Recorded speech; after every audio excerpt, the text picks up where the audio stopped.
ஆண்டவராகிய இயேசு கிறிஸ்துவின் நாமத்தினாலே யாவருக்கும் இந்த புதிய ஆண்டுடைய வாழ்த்துக்களை சொல்லி அல்லேலூயா. ஆமாம், என்னுடைய இடைவிடாத சுகத்தின்படி உபாகம் 1:11 ஆண்டவர் உங்களை நிறைவாய் ஆசீர்வதிப்பார். ஆமென். நாங்கள் நினச்சது கொஞ்சம் ஒரு 9:30 தான் நாங்கள் எப்பவுமே பிளான் பண்ணுறது. கொஞ்சம் வர வழியில் கொஞ்சம் தாமதமானதுனால கொஞ்சம் மன்னித்து கொள்ளுங்கள். ஆண்டவர் சொல்ல சொன்ன காரியங்கள் அநேகம். நான் ஆண்டவர் சொன்ன காரியங்களை நான் கொஞ்சமாய் பதிவு பண்ணுகிற போதே நான் நினைச்சேன், இவ்வளோ பெரிய விஷயத்தை எப்படி நான் சொல்றது அப்படி சொல்லி கொஞ்சம் யோசனை பண்ணேன். என்னுடைய விசுவாசமா என்னமோ தெரியல,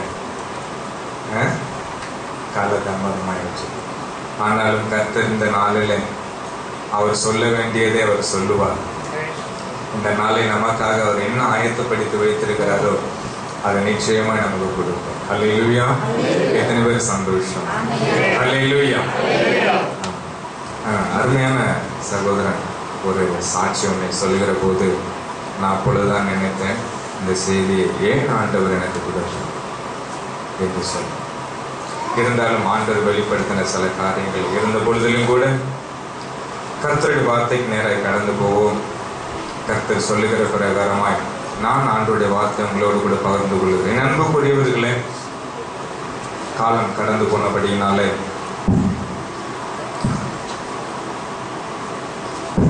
வரப்போற நாட்கள்ல இன்னும் திட்டமாய் கர்த்தருடைய வார்த்தையை நம்ம தியானிக்கலாம். அதுக்குரிய காரியத்தை ஆண்டவர் வெளிப்படுத்தியிருக்கிறார். இந்த நாளிலும் கூட உங்களை முகமுகமாய் சந்திக்கும்படியாய் ஆண்டவர் பாராட்டி தந்த கிருபையை நான் நினைக்கிறேன். அவருக்கு நன்றி செலுத்துகிறேன். அல்லேலூயா. ஆமா, போன வருஷம் நான் உங்களை பார்த்தேன். ஒரு வருஷம் ஆச்சு உங்களை பார்த்து. எப்போ போய் உங்களை சந்திப்போம்னு சொல்லி தேவ சமூகத்திலே காத்திருந்தேன். ஆண்டவர் இந்த நாளை வாக்கிய பண்ணினதற்காக என் ஆண்டவருக்கு நான் நன்றி சொல்லுகிறேன். என் அன்பு தம்பி தங்கச்சி, தேவனுடைய வார்த்தைக்காக எனக்கு கொஞ்சம் நேரம் கொடுப்பீங்கன்னு சொல்லி நான் விசுவாசிக்கிறேன். அல்லேலூயா. ஒரு 10 நிமிஷம் கொஞ்சம் நான் சீக்கிரமா முடிக்க நான் முயற்சி பண்ணுறேன். சீக்கிரமா நான் உங்களை அனுப்பிடுவேன். ஒருவேளை ஒரு 5 நிமிஷம் 10 நிமிஷம் கொஞ்சம் முன்னேப்பன, ஆனால் கொஞ்சம் பொறுத்து கொள்ளுங்கள். ஏன்னா கர்த்தர் இந்த நாளில எனக்கு தீர்க்க தரிசனமாய் சில காரியங்களை வெளிப்படுத்தியிருக்கிறார். அந்த காரியங்கள் எல்லாவற்றும் நான் இப்பொழுது சொல்ல போகிறது இல்லை. ஒரு சில காரியங்களை மாத்திரம் சொல்லி முடிக்கிறேன். கர்த்தருக்கு சித்தப்பானால் வரப்போற நாட்களில் அதை திட்டமாய் ஆண்டவர் நம்மளோடு கூட முகமுகமாய் பேசுவார். அல்லேலூயா. ஆமா, நம்ம வாசிச்ச வேத பகுதியை புரட்டிக் கொள்வோம். ஏசாயா தீர்க்க தரிசனம் 27ஆம் அதிகாரம்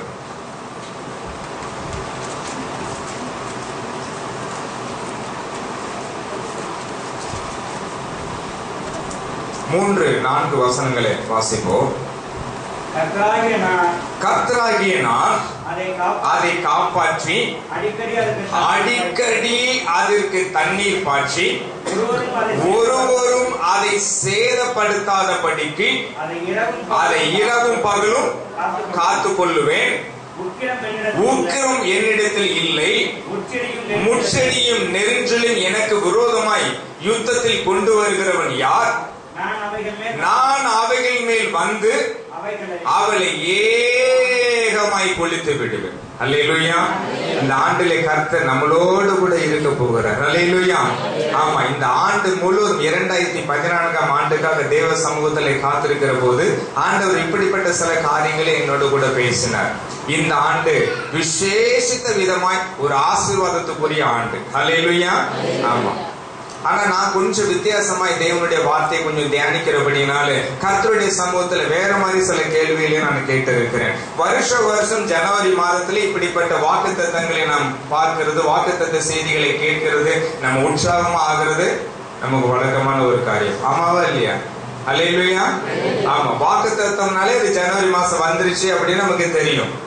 ஜனவரி மாசம் வந்தாலே வாக்குத்தத்தமான நல்ல ஆசீர்வாதமான வசனங்களை எடுத்து வைத்துக் கொண்டு நம்ம அதுக்காக தியானிக்கிறோம், அதுக்காக நம்ம செபிக்கிறோம், அதுக்காக சில ஒப்புரவாகிறோம், ஒப்பு கொடுக்கிறோம். இதெல்லாம் நம்ம செய்கிறது உண்மைதான். ஆனா நமக்கு கொடுக்கப்படுகிற அந்த வாக்குத்தத்தங்கள் எத்தனை பேருடைய வாழ்க்கையில நிறைவேறி முடிகிறது அப்படின்னு சொல்லி கொஞ்சம் திரும்பி பார்த்தா, ஒருவேளை 2013ஆம் ஆண்டுல நமக்கு கொடுக்கப்பட்ட வாக்குத்தத்தங்களை எடுத்துக்கொண்டு 2013ஆம் கடைசி பகுதியிலே அல்லது இப்பொழுது திரும்பி 2013ஆம் ஆண்டு திரும்பி பார்த்தா எந்த அளவுக்கு அது நமக்கு புரோஜனமா இருந்தது, நிறைவேறினது அப்படின்னு சொல்லி பார்க்கிற போது கொஞ்சம் குறைவுதான். வாக்குத்தத்தங்களை பார்க்கிற போது மனசுக்கு என்னமோ நிறைவு இருக்கிறது, சந்தோஷம் வருகிறது. ஆனால் அந்த வாக்குத்தத்தங்கள் நிறைவேறாமல் போகிற போது மனசு கொஞ்சம் வலிக்கத்தான் செய்யுது. ஹல்லேலூயா. கொஞ்சம் மனசுல பாதிப்பு வரத்தான் செய்யுது. ஏன் என்னுடைய வாழ்க்கையில இந்த வாக்குத்தத்தங்கள் நிறைவேறல அப்படின்னா கர்த்தருடைய வார்த்தை பொய் சொல்லுதோ, கர்த்தருடைய வார்த்தை நமக்கு விரோதமாய் ஒருவேளை நம்மளை சூட்சகமாய் ஏமாத்துகிறதோ இல்லை. பெரியமானவர்களே, தேவ சமூகத்துல எனக்கு கண்ணீரோடு கூட காத்திருக்கிற போது ஆண்டவர் எனக்கு வெளிப்படுத்தின காரியத்தை நான் உங்களோடு கூட பேச போகிறேன். கொஞ்ச நேரம் நான் ஒரு 1/2 மணி நேரத்தில் நான் முடித்து விழு. எல்லாரும் எழுந்து நிற்போம். ஒரு நிமிஷம் தேவ சமூகத்தை கொஞ்ச நேரம் நம்ம ஒப்பு கொடுக்க போகிற இந்த ஒரு நிமிஷம் தான் தேவனுடைய ஆவியானவர் நமக்குள்ளே கிரியை செய்ய போகிற ஒரு நேரம். நமக்குள்ளே ஒரு மாற்றம் வேண்டும். ஆண்டவர் பல காரியங்களை எனக்கு வெளிப்படுத்தினாலும் அதுல முக்கியமான ஒரு காரியம் என்ன தெரியுமா? சுவாபத்திலே மாற்றங்கள் வர வேண்டும். சுவாபங்கள் மாறவில்லை என்று சொன்னால் வாழ்க்கையிலே மாற்றம் வராது என்பதை குறித்து ஆண்டவர் என்னோடு கூட பேசினார். ஒரே ஒரு நிமிஷம் ஆண்டவருடைய சமூகத்தில் ஏகமானதாய், ஆண்டவரே என்னுடைய சுவாபத்தில் எனக்கு கொஞ்சம் மாற்றம் வர வேண்டும், என்னுடைய வாழ்க்கை கொஞ்சம் மாற்றி அமைக்கப்பட வேண்டும். இந்த 2014ஆம் ஆண்டில் நான் பெற்ற வாக்குத்தத்தம் என்னிலே நிறைவேறும்படியாய், எனக்குள்ளே அதை நிறைவாய் பலன் கொடுக்கும்படியாய் ஆண்டவரே என்னை அதுக்கு ஏற்றவர் ஒரு உருமாற்றம் செய்யும்படியாய் என்று சொல்லி தேவ சமூகத்தில் ஒப்புக் கொடுக்கும். கொஞ்ச நேரம் நீங்களே ஒப்புக் கொடுங்க. ஆண்டவரே, என்னுடைய ஆவி ஆத்மா சரீரத்துல ஒரு மிகப்பெரிய மாற்றத்துக்காக உங்களுடைய சமூகத்துக்குள்ளே வந்திருக்கிறேன். இந்த நேரம் எனக்கு புரோஜனமாய் மாறும்படியாய், என் குடும்பத்துக்கு புரோஜனமாய் மாறும்படியாய், நான் கையிட்டு செய்கிற என்னுடைய தொழில்களுக்கு வேலைகளுக்கு அது புரோஜனமாய் மாறும்படியாய் கொஞ்ச நேரம் கர்த்தருடைய சமூகத்தில் ஒப்புக் கொடுக்கும். இளைப்பாறுதல் தரும் தேவா, காலை தோரை தேற்றிடுமே. இளைப்பாறுதல் தரும் தேவா, காலை தோரை தேற்றிடுமே. சிலுவை நிழல் எந்தன் தஞ்சம், சுகமாய் எல்லாரும் சொல்லுவோம், எல்லாரும் சொல்லுவோம். சிலுவை நிழல் எந்தன் தஞ்சம், சுகமாய் அங்கு தங்கிடுவே.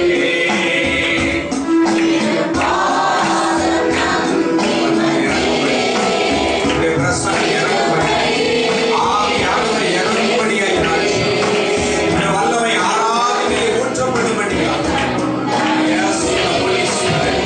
இந்த வல்லமை இறங்கி கொண்டிருக்கிறதுக்காய் ஸ்தோத்திரம். ஆமென்.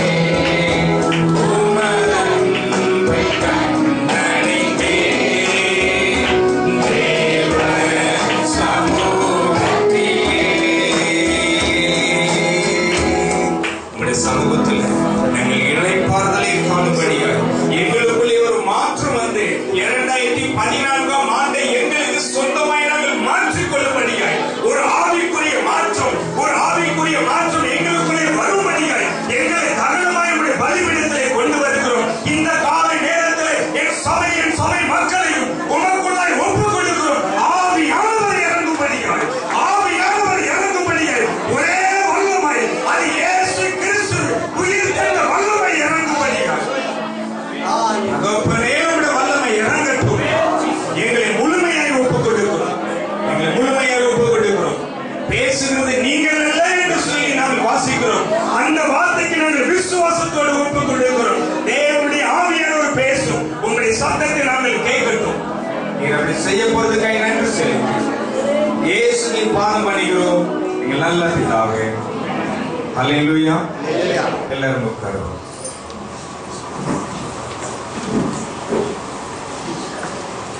ஒரு சமயம் ஒரு வீட்டுக்கு என்ன அழைத்திருந்தாங்க. நீங்க கொஞ்சம் எங்க வீட்டில் வந்து ஜெபம் பண்ண பிரதர், எங்க வீட்டுக்கு வாங்க. நான் கேட்டேன், என்ன விஷயமா? இல்ல நீங்க வீட்டுக்கு வாங்க, உங்களுக்கு தெரியும். அது வந்து ஒரு ஒரு சர்ச் பாஸ்டர் அண்டர்டேக்கிங்ல இருக்கிற ஒரு குடும்பம், ஒரு சபை அங்கத்தினர். அதனால நான் மாத்திரம் போனா அது நல்லா இருக்காது.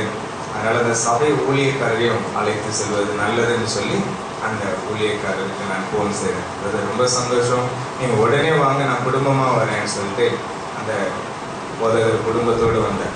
ரொம்ப தூரம் நடந்து போனோம். அந்த வீட்டில் போய் ஜபிக்கிற போது ஜபிக்கல, போயிட்டு உட்காந்து பேசிட்டு இருக்கிறோம். ஒரு இந்து குடும்பம், ஆனாலும் இயேசு கிறிஸ்துவ அவங்க கொஞ்சம் நேசிக்கிறாங்க. அங்க ஒரு வாலிப மகளுக்கு ஒரு பிரச்சனை. அந்த வாலிப மகளுக்காக நீங்க கொஞ்சம் ஜெபம் பண்ணுங்க, அவளுக்கு ஒரு கட்டு இருக்குது, அவ திடீர்னு மரணத்துக்கு நேரம் போயிடுறா. அவளுக்குள்ள என்னமோ தெரியல, ஒரு திடீர்னு ஒரு ஆவி இறங்கி வருது. அந்த ஆவி வந்தோன்னா அவ என்ன பண்றான்னே தெரிய மாட்டேன்து. உங்களுடைய இருதயமெல்லாம் பதைக்குது. அவ படுற அந்த வேதனை எங்களால பார்க்க முடியல. ஒரு வாலிப மகள் திருமணத்துக்காக ஆயத்தமா இருக்கிற ஒரு 20-22 வயது நிறைந்த ஒரு மகளுக்கு திடீர்னு இப்படிப்பட்ட ஒரு சம்பவம் நடந்த உடனே என்ன நடக்குது அப்படின்னா, இவளை பெண் பார்க்க யாரும் வரமாட்டேங்கிற, வராங்க இந்த மாதிரி சுற்றி இருக்கிறவங்க சில பேர் சில காரியங்களை சொல்லும் போது அப்படியே கடந்து போயிடுறாங்க வாழ்க்கையில. அதனால அந்த குடும்பத்துல கொஞ்சம் பாரம். கொஞ்சம் வந்து நீங்க ஜெபம் பண்ணீங்கன்னா எங்களுக்கு ஏதாவது ஒரு உதவி கிடைக்கும்ன்றத சொல்லி கேட்காங்க. அந்த குடும்பத்துக்கு போயிடணும். போயிட்டு உட்காந்து பேசி அவங்க இந்த பெண்ணுடைய தகப்பனாரு அது பக்கத்துலேயே வரமாட்டேன்னு சொல்லிட்டாரு. இல்லை நீங்களும் பேசுங்க, இல்லை பேசுங்க, உங்களை எனக்கு ரொம்ப பிடிக்கும், ஆனா நான் வந்து உட்கார மாட்டேன், நீங்க பேசுங்கன்னு சொல்லி சொல்லிட்டாரு. வெளியில போய் அமர்ந்து கொண்டாரு. பேசிக்கிட்டே இருந்தோம். நான் பேச ஒரு 15 நிமிஷம் நான் சில காரியங்களை பேசிக்கிட்டு ஆண்டோடைய வார்த்தைகளை பேசிக்கிட்டு இருக்கும்போது அவருக்கு என்ன ஆயிடுச்சுன்னே தெரியல. அவர் அறியாமலே அவரே எழுந்து வந்து எனக்கு முன்னாடி அவர் வாட்டுக்கு அமைதியா உட்கார்ந்து என்னை பார்த்துக்கிட்டே இருந்தார். நானும் சில காரியங்களை சொல்லிக்கிட்டே இருக்கும்போது ஆவியானவர் சொன்னாரு, இப்ப நீ ஆயத்தமாயிரு, நீ ஆயத்தமாயிருன்னு சொல்லி ஆவியானவர் என்ன பிள்ளை பேசி கொண்டே இருந்தார். நான் நினைச்சு, எதுக்கு நான் ஆயத்தமா இருக்கணும், என்ன நடக்க போகுதுங்க, குடும்பத்துல தானே உட்காந்து பேசிட்டு இருக்கிறோம், எல்லாம் நல்லா தானே போயிட்டு இருக்கு, என்ன பிரச்சனை வந்துட போகுதுன்னு சொல்லிட்டு நானும் ஆவியானவர் சொன்னதை காதல வாங்கிட்டு நான் கொஞ்சம் அலர்ட்டாவே இருந்தேன், கொஞ்சம் ரெடியாவே இருந்தேன், என்ன வேணாலும் நடக்கலாம் அப்படின்னு சொல்லி கொஞ்சம் அலர்ட்டா இருக்கிற போது பேசிக்கிட்டு இருக்கும்போது இயேசுவின் நாமத்தை சொல்லுகிற போது அந்த தகப்பனாருக்குள்ள இருந்த ஒரு ஸ்பிரிட் வெளிப்பட்டுச்சு பாருங்க. பக்கத்து வீட்டுக்காரங்களே எழுந்து ஓடியாடுற அளவுக்கு ஒரு பயங்கரமான ஒரு சத்தம், ஒரு கத்தி. எனக்கு முன்னாடி உட்கார முடியல, அவர் எழுந்து வெளியில ஓடிட்டார் மறுபடியும்.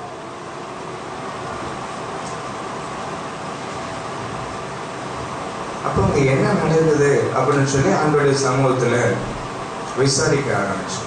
கண்ணை மூடி செபிக்கிற போது ஆண்டவர் சொன்னாரு, ஒரு பயங்கரமான வலு சொருப்பம் இந்த குடும்பத்துக்குள்ளே இருக்கு.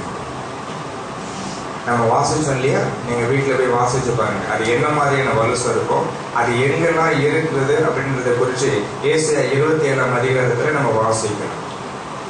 அந்த வலு சொருப்பம் இந்த குடும்பத்துக்குள்ளே இருக்கு. அந்த வலு சொருப்பம் என்ன மாதிரியான வலு சொருப்பம் அப்படின்றத குறிச்சும் ஆண்டவர் திட்டமா வேதத்துல நமக்கு சொல்லி இருக்கிறாரு. அது நடந்துகிட்டே இருக்கு. அப்படிப்பட்ட ஒரு மோசமான தீட்டான ஒரு வலு சொருப்பம் இந்த சகோதரிக்குள்ள இருக்குது, இந்த குடும்பத்துக்குள்ள இருக்குது அப்படின்னு சொல்லி சரின்னு சொல்லி ஆண்டவர் சொல்றதை கேட்டு மறுபடியும் நான் ஜெபிக்க ஆரம்பிச்சேன். சரி எல்லாருமே ஜெபிக்கலாம். அந்த ஊழியக்காரரை நான் ஜெபிக்க சொன்னேன். பாஸ்டர் நீங்க ஜெபம் பண்ணுங்க. அவரு ஜெபம் பண்ணி முடிச்சாரு.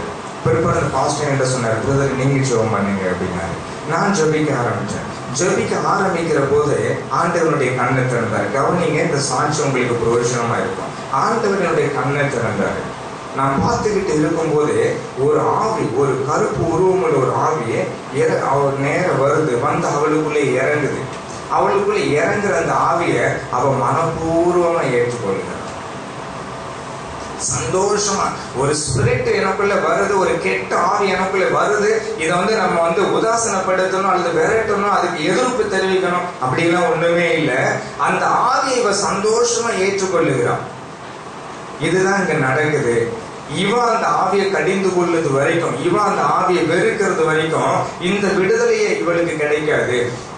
இவ அதை நேசிக்கிறார், அந்த பாவத்தை நேசிக்கிறார், அந்த தீட்டான காரியத்தை நேசிக்கிறார். அந்த ஆவியை இவ நேசிச்சு இவளை ஏன் இன்னும் வரல அப்படின்னு சொல்லி இவ கேட்கிற அளவுக்கு அந்த ஆவிக்கு அவர் காத்திருக்கிறார் அப்படின்னு சொல்லி ஆண்டவர் எனக்கு சொன்னாரு.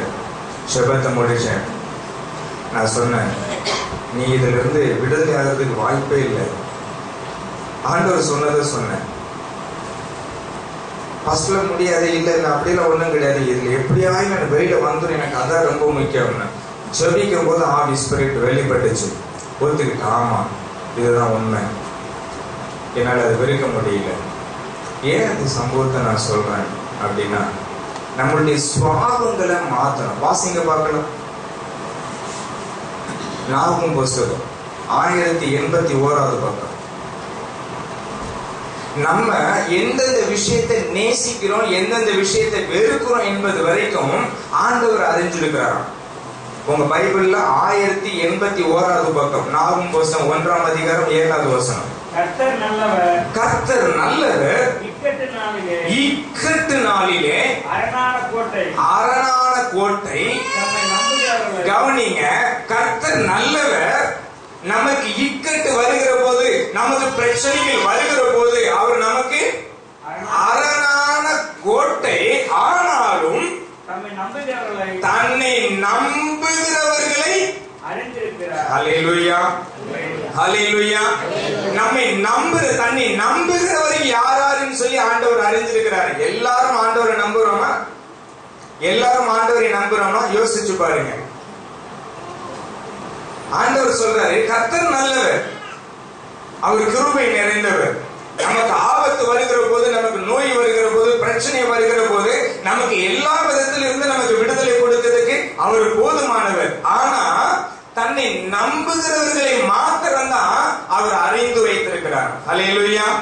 இப்போ நமக்கு நம்ம ஊர்ல நம்ம இருக்கிற இந்த பகுதியில ஒரு 5000 பேர் எடுத்துக்கலாம். ஒரு 5000 குடும்பம் இருக்கு. ஆனா நமக்கு எத்தனை பேர் தெரியும்? நமக்கு ஒரு 100 பேர் தெரியுமா? அல்லது ஒரு 250 பேர் தெரியுமா?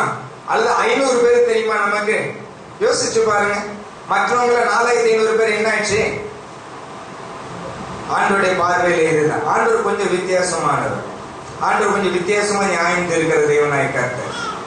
சங்கீதத்தின் புஸ்தகத்தை வீட்டுல போய் வாசிச்சு பாருங்க. கர்த்தர் நியாயாதிபதி. வேதத்தில் எழுதியிருக்கிறபடியெல்லாம் நம்ம நினைக்கிறபடி, நம்ம கற்பனை பண்றபடியெல்லாம் ஆண்டவர் நம்மளை நியாயம் இருக்க மாட்டார். ஆண்டவருக்குன்னு ஒரு பிரின்சிபல் இருக்கு, அப்படித்தான் நியாயம் இருக்க முடியும். வேதம் சொல்லுகிறது கர்த்தர் நியாயாதிபதி. அவர் தம்மை நம்புகிறவர்களை மாத்திரமே அறிந்திருக்கிற தேவனாய் கர்த்தர். எல்லாத்தையும் அறிந்திருக்கிறவர்கள். சர்ச்சுக்கு ஒருவேளை 1000 பேர் வரலாம், 2000 பேர் வரலாம், 500 பேர் வரலாம். ஆனால் எல்லாரையும் ஆண்டவர் அறிந்திருக்கிறார் இல்லை. ஆண்டவரை நம்புகிறவர்களை மாத்திரமே ஆண்டவர் அறிந்து வைத்திருக்கிறார். நம்ம தெரிந்து கொள்ளும்படி ஒரு காரியத்தை நான் சொல்லிட்டு செய்திக்கு நான் கடந்து போகிறேன். 2 பேரும் ஜெபம் பண்ண போனாங்க ஆலயத்துக்கு.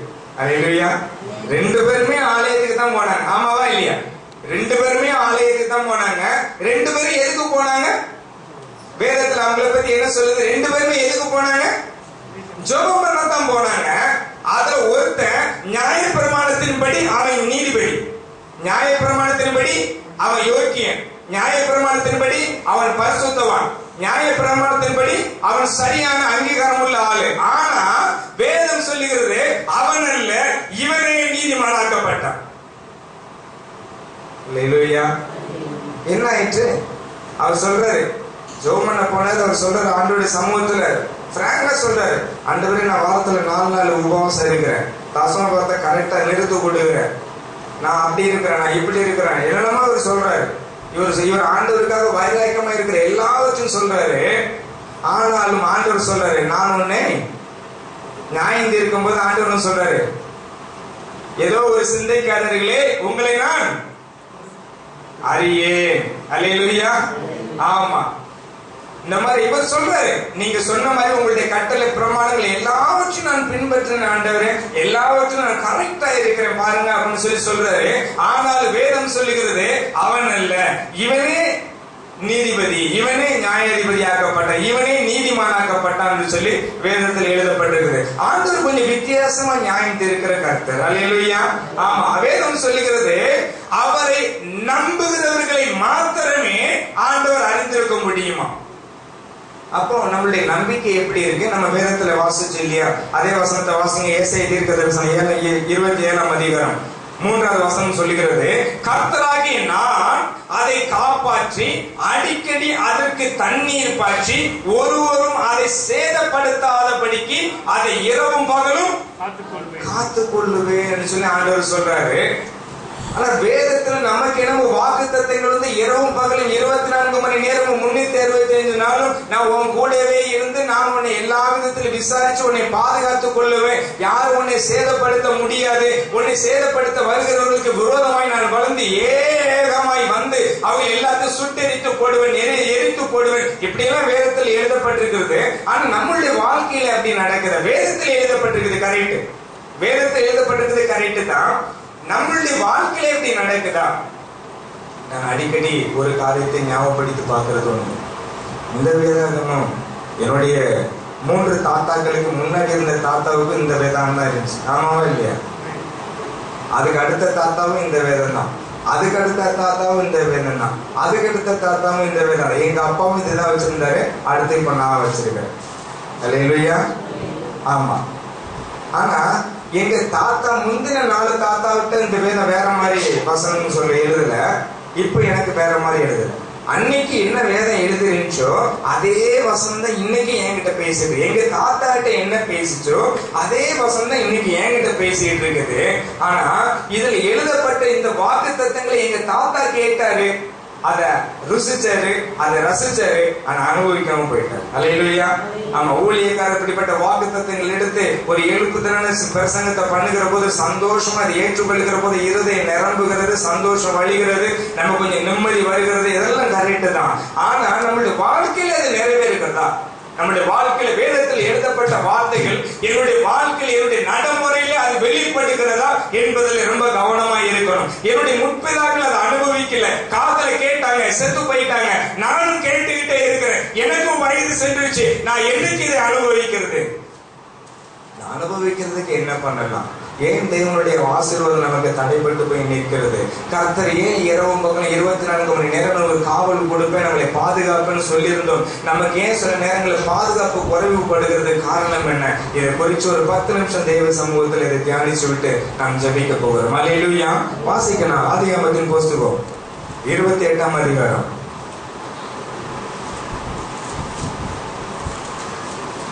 நமக்கு நல்ல தெரிஞ்ச ஒரு சம்பவம் தான்.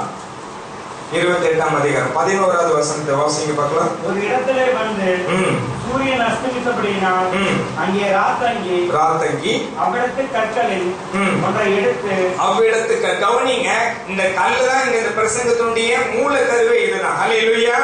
ஆமா, அந்த யாக்கோபு நமக்கு எல்லாருக்கும் தெரியும். இவர் யாக்கோபின் ஆற்றங்கரையில ராத்திரில தனியா வந்தாருன்னு நமக்கு எல்லாருக்கும் தெரியும். அங்க ஒரு கல்லை எடுத்து தலையில வச்சு இவர் தூக்கம் போட்டாரு, ஒரு முரட்டு தூக்கம் போட்டாரு, அங்க ஒரு பெரிய கனவு கண்டாருன்றது நமக்கு நல்லாவே தெரியும். அல்லேலூயா. இவர் தலைக்குள்ள எடுத்து வச்சாரு பாத்தீங்களா ஒரு கல்லு, அந்த கல்லை குறித்து தான் ஆண்டவர் நீங்க பேசிக் கொண்டிருக்கிறார். அல்லேலூயா. வேதம் நமக்கு தெரியும், வேதத்துக்குள்ள இருக்கிற எழுத்துக்கள் நமக்கு தெரியும், வசனம் நம்மளுடைய இருதயத்துக்குள்ள இருக்கிறது. அந்த வசனம் இப்ப எங்க இருக்கிறதுன்னு தான் நமக்கு தெரியும்.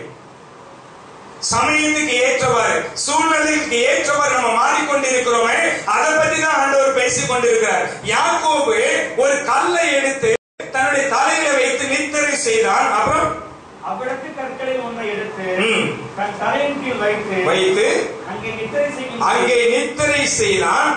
படுத்துக் கொண்டான். அங்கே அவன் ஒரு சொப்பனம் கண்டான். அங்கே ஒரு சொப்பனம் கண்டான். இதோ ஒரு ஏணி பூமியிலே வைக்கப்பட்டிருந்தது. 15வது வசனம். நான் உன்னோட இருந்து கவனிங்க, அங்க தூங்கிட்டு இருக்கிற ஒரு மனுஷனை எழுப்பி ஆண்டவர் சொல்றாரு, அவனுக்கு ஒரு வாக்கு கொடுக்கிறாரு. இங்க ஒருத்த வந்து வாழ்க்கையை ஆரம்பிக்க போறான். கவனிங்க, நான் ஒரு 10 நிமிஷத்துல முடிச்சிட போறேன். கர்த்தருக்கு சித்தமான இதே செய்தி நான் மறுபடியும் உங்களோட நான் பேசுவேன். ஆண்டவர்கள் நிறைய ரகசியங்களை எனக்கு சொல்லி கொடுத்திருக்கிறார். அதெல்லாம் உங்களுக்கு இப்ப சொல்றதுக்கு நேரம் இல்லை. அதனால நான் சுருக்கமா முடிக்க முயற்சி பண்றேன்.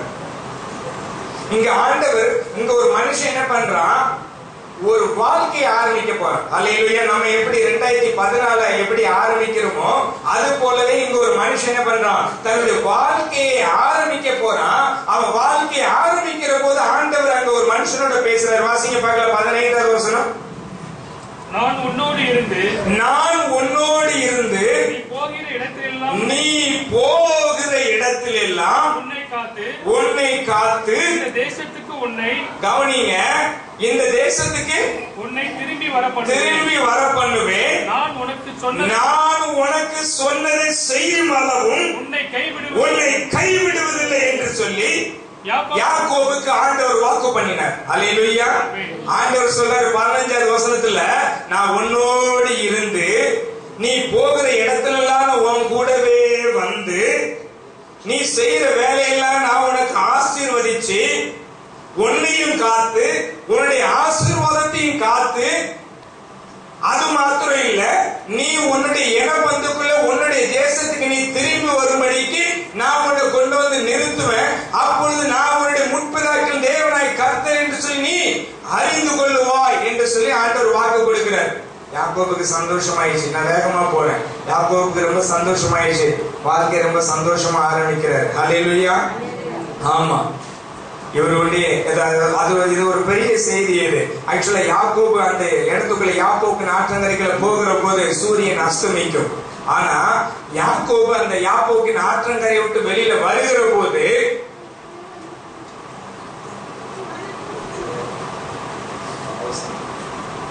யாக்கோபு அந்த ஆற்றங்கரையை விட்டு வெளியில வருகிற போது சூரியன் உதயம் ஆகும். அல்லேலூயா. பிரயாணம் பண்ணுகிற போது சூரியன் உதயம் ஆயிற்று அப்படின்னு சொல்லி வேதத்தில் எழுதப்பட்டிருக்கிறது. ஆண்டவனுடைய வாழ்க்கைக்குள்ள வருகிற போது முதலாவது வெளிச்சம் வரும். அல்லேலூயா. அந்த வெளிச்சத்தை பார்த்தோன்னே யாக்கோபுக்கு சந்தோஷம் ஆயிடுச்சு. ஆண்டவருடைய சமூகத்தில் வாக்குத்தத்தங்களை ஏற்கைக்கு அப்பாற்பட்ட விதமாய் ஆண்டவருடைய வாயிலிருந்து முகமுகமாய் இந்த வாக்குத்தத்தங்களை பெற்றுக்கொண்ட யாக்கோபு அவனுடைய இருதயத்துக்குள்ள சந்தோஷம் வந்ததுனால நம்பிக்கையோடு தன்னுடைய வாழ்க்கை பயணத்தை ஆரம்பிக்கிறான். தொடர்ந்து அப்படியே நடந்துகிட்டே போகுது. 18வது வசனத்தை வாசிங்க. 18. அதிகாலையிலே யாக்கோபு எழுந்து தன் தலையின் கீழ் வைத்திருந்த கல்லை எடுத்து, கவனிங்க, தன் தலையின் கீழே வைத்த அந்த கல்லை எடுத்து அதை தூணாக நிறுத்தி அதன் மேல் எண்ணெயை வார்த்து அந்த ஸ்தலத்திற்கு பெத்தேல் என்று பெயர் வைத்தது மாத்திரமல்ல, வாசிங்க, அந்த ஊருக்கு 20, 21, 22 வாசிங்க பிரதர். அப்பொழுது யாக்கோபு தேவன் என்னோட இருந்து, கவனிங்க, ஆண்டவர் சொன்னார், நான் நீ போகிற இடமெல்லாம் உன் கூடவே வருவேன். அல்லேலூயா. ஆண்டவர் நமக்கு இந்த ஜனவரி மாசம் அப்படிதான் வாக்கு பண்ணியிருக்கிறாரு. 2014ஆம் ஆண்டு முழுவதும் நான் உன் கூடவே வருவேன். ஆமாவா இல்லையா? ஆமாவா? அல்லேலூயா.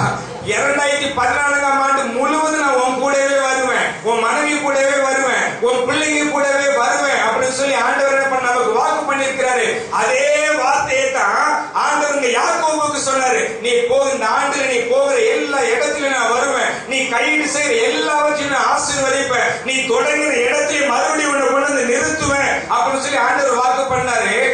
இவரு எழுந்தாரு உற்சாகமா. என்ன பண்ணிருந்திருக்கல, நானா இருந்தா என்ன பண்ணிருந்திருப்பேன் அப்படின்னா, சரி ஆண்டவர் நமக்கு சொல்லிட்டு நம்பிக்கையோட வாழ்க்கையை ஆரம்பிக்கலாம் அப்படின்னு சொல்லி கம்மன் நம்மளுடைய காலில் சூரிய உதயமான கிளம்பி போயிட்டு இருந்திருப்பேன். இந்த யாக்கோபு என்ன பண்ணாரு, இன்னும் கொஞ்சம் அடுத்த ஸ்டெப் போனார். இன்னும் கொஞ்சம் அதிகமா உற்சாகமாகி தன் தலையின் கீழ் இருந்த கல்லை எடுத்து நிறுத்தி அதுக்கு எண்ணெய் வார்த்து அதுக்கு அபிஷேகம் பண்ணி அங்க ஒரு ஆராதனை நடத்தி இவரும் அங்க ஒரு வாக்குறுதி கொடுக்கிறாரு. 18வது வசனத்தை வாசிங்க. அதிகாலையிலே யாக்கோபு எழுந்து தன் தலையின் கீழ் வைத்திருந்த வைத்த கல்லை எடுத்து அதை தூணாக நிறுத்தி அதன் மேல் எண்ணெய் வார்த்து அந்த ஸ்தலத்திற்கு பெத்தேல் என்று பெயரிட்டான். அதற்கு முன்னே ஊருக்கு லூஸ் என்று பெயர் இருந்தது. 20வது வசனம் வாசிங்க பிரதர். அப்பொழுது யாக்கோபு தேவன் என்னோடு இருந்து நான் போகிற வழியிலே என்னை காப்பாற்றி உண்ண ஆகாரமும் உடுக்க வஸ்திரமும் எனக்கு தந்து என்னை மறுபடியும் என் தகப்பன் வீட்டுக்கு கொண்டு வந்து நிறுத்தினால் இவர் எனக்கு தேவனாய் இருப்பார், இவருக்கு நான் ஒரு பலிபீடம் கட்டி ஆராதனை பண்ணுவேன் சொல்லி இங்க வாக்கு பண்றார். அல்லேலூயா. எல்லாரும் ஆரம்பிக்கும் போது கரெக்டா தான் ஆரம்பிச்சிடும். ஆண்டவரும் நமக்கு வாக்குத்தத்தம் கொடுத்துறாரு. நம்மளும் ஆண்டவருக்கு நம்மளும் சலிக்கிறாரா? நம்ம யாரு? அவருடைய பிள்ளைங்க இல்ல. சும்மா நம்ம இருப்போமா? அவரு 2 காரியம் சொன்னா நம்ம 3 காரியம் சொன்னோம். அவர் சொல்றாரு பாருங்க, நான் திரும்பி வந்து இந்த இடத்துல பெரிய கோயில் கட்டி அவருக்கு நான் ஆராதனை பண்ணணும்னு சொல்லி இவர் ஒரு வாக்குறுதி கொடுக்கிறாருங்க. அல்லேலூயா. ஆமா, என்ன நடந்தது பாருங்க. நான் வேகமா போறேன். அம்மா சொன்ன இடத்துக்கு வராரு, அம்மாவுடைய பூர்வீக ஊருக்கு வராரு. அதெல்லாம் நமக்கு தெரியும். அங்க வந்தாரு, லாபான் வீட்டுக்கு வந்தாரு. பொண்டாட்டி 2 பேருக்கு 14 வருஷம் நம்மால் 6 மேய்ச்சாரு. இந்த கதைலாம் நமக்கு தெரியும். அப்புறமா ஒரு 6 வருஷம் வந்து மாமனாருக்காக ஆடு மேய்ச்சாரு. இதெல்லாம் நமக்கு தெரியும். தெரிஞ்சவங்க 20 வருஷம் கழிச்சதுக்கு அப்புறம் தான் தன்னுடைய மாமனாரை பார்த்து சொல்லணும், எனக்கும் மனைவி பிள்ளைங்கள் ஆயிடுச்சு, நான் இன்னைக்கு சம்பாதிக்க போறேன்.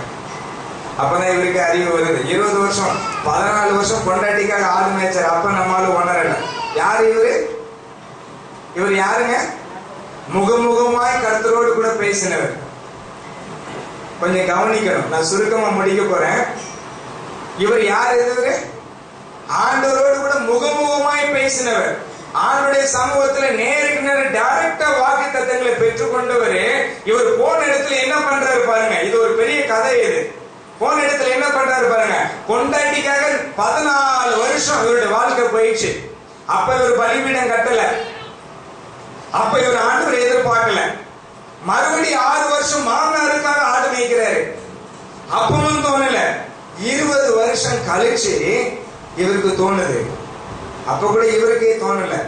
அது நான் போன இப்ப ரொம்ப பெரிய கதையா போயிடும். அது அப்பவும் இவருக்கே தோணல. அங்க ஒரு தேவதூதன் தோன்றாரு.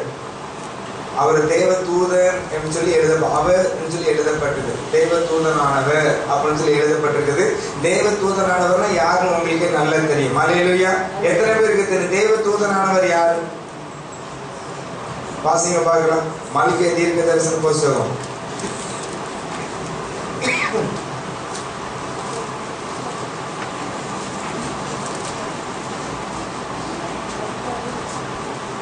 3ஆம் அதிகாரம் நான் விசுவாசிக்கிறேன். மல்கியா புதிய ஏற்பாடுக்கு முந்தின பகுதி 3ஆம் அதிகாரம்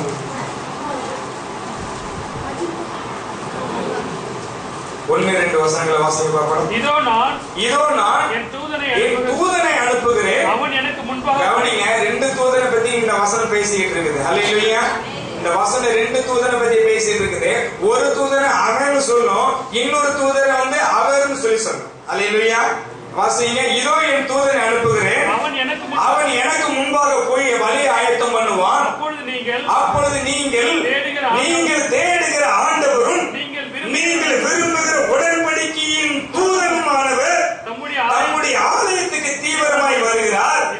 இதோ வருகிறார் என்று சேனைகளின் கர்த்தர் சொல்லுகிறார். அல்லேலூயா. அல்லேலூயா. ஆமா, இதே தூதனை குறித்து தான் யோவான் புத்தகம் 17ஆம் அதிகாரம் 3வது வசனத்தில் வாசிக்கப்பட்டிருக்கிறது. ஒன்றான மெய் தேவனாகிய உம்மையும் நீர் அனுப்பினவராகிய இயேசு கிறிஸ்துவையும் அறிவதே நித்திய ஜீவன் சொல்லி. அப்படின்னு இங்க தூதனானவர் யாருன்னு சொல்லி நம்ம எல்லாருக்குமே நல்லாவே தெரியும். அதனால அதை பத்தி நான் எக்ஸ்பிளேஷன் கொடுக்க வேண்டாம். அங்க இயேசு கிறிஸ்து தோன்றி என்ன பண்ற, நீ இங்க இருந்த வாழ்ந்த நாட்கள்லாம் போதும், நீ என்ன பண்ணி கிளம்பி உன் சொந்த தேசத்துக்கு உன் இனத்தாற்ற நீ போ அப்படின்னு சொல்லி ஆண்டவர் திரும்பி போக சொல்றாரு. அவர் திரும்பி வராரு. திரும்பி வந்துட்டு இருக்கும்போது அந்த வசனம் எங்க வீட்டுல போய் 35வது அதிகாரம் வரைக்கும் எங்க வீட்டுல போய் வாசிச்சு பாருங்க. திரும்பி வந்துட்டு இருக்கும் போது இவருக்கு சில சின்ன பிரச்சனைகள்லாம் நடக்குது. நான் சுருக்கமா முடிச்சேன். சின்ன பிரச்சனைகள்லாம் நடக்குது. அதை எல்லாத்தையும் தாண்டி வாழ்க்கை பயணத்துல அப்படியே தொடர்ந்து வந்துகிட்டே இருக்கிறாரு. எப்படி வர்றாரு? நிறைவுள்ளவரா வந்துட்டு இருக்கிறாரு. அல்லேலூயா. ஆமா, குறைவுள்ளவரா போனாரு.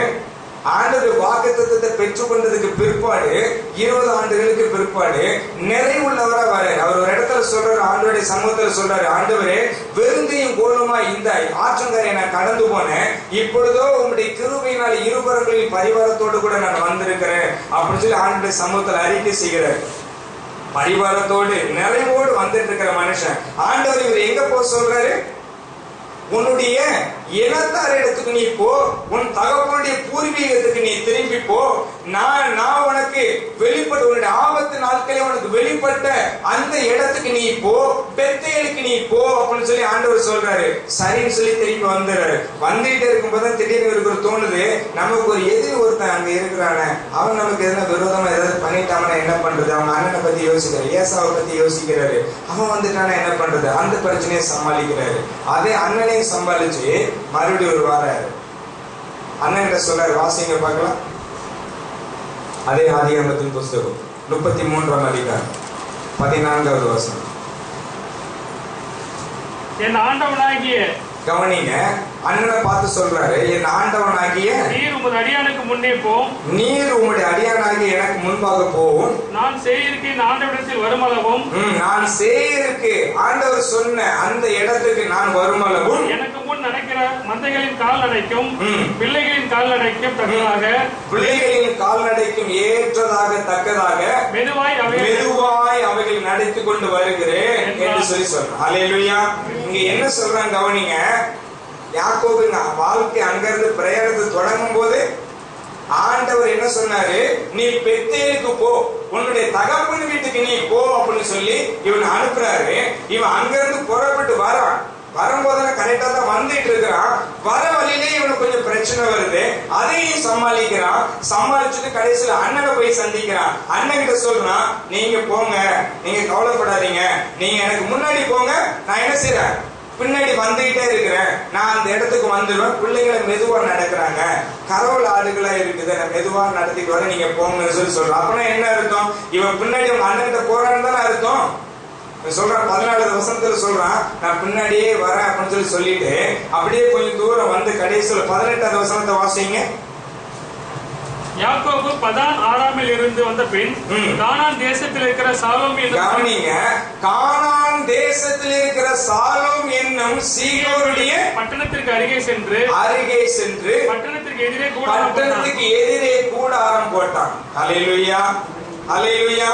ஆமா, அந்த 15வது வசனத்தை வாசிக்கப்படுது. அப்பொழுது ஏசா, என்னிடத்தில் இருக்கிற ஜனங்களில் சிலரை நான் உனக்கு கொஞ்சம் விட்டுட்டு போட்டுமான்னு கேட்கிறேன். அதற்கு அவன், நான் உனக்கு ஒத்தாசையா என்னுடைய ஆளுங்களை கொஞ்சம் விட்டுட்டு போட்டுமா? அது எதுக்கு? அதெல்லாம் தேவையில்லை, என்கிட்ட நிறைவான ஆளுங்க இருக்கிறாங்க. அப்படின்னா இவர் எதையும் குறைச்சு நிலைப்போம். இவர் ஆளுங்கள்ல இருந்து வேலைக்காரியில இருந்து ஒட்டங்கள்ல இருந்து எல்லாவற்றிலையும் இவர் இப்ப நிறைவுள்ள மனுஷனா தான் இருக்கிறார். அல்லேலூயா. ஆண்டவர் வாக்கு பண்ண பிரகாரமா யாக்கோபை நிறைவா இரட்டத்திலே ஆசீர்வதிச்சுட்டாரு. ஆசீர்வாதத்தை பெற்றுக்கொண்டதுக்கு பிற்பாடு இவருடைய ரிட்டர்ன் பயணம் என்ன நடக்குது பாருங்க. இங்க ஏசா சொல்றாரு, நான் உனக்கு ஏதாவது ஹெல்ப் பண்ணட்டுமா? எந்த ஹெல்ப் வேண்டாம், என்னுடைய ஆளுநை நிறுத்தட்டுமா? இல்ல, ஆளுநை நிறுத்த வேண்டாம். அப்ப என்ன செய்யலாம், நீங்க போங்க, நான் பின்னாடியே வந்துடுறேன் அப்படின்னு சொல்லி சொன்னவரு 17வது வசனத்தை வாசிங்க.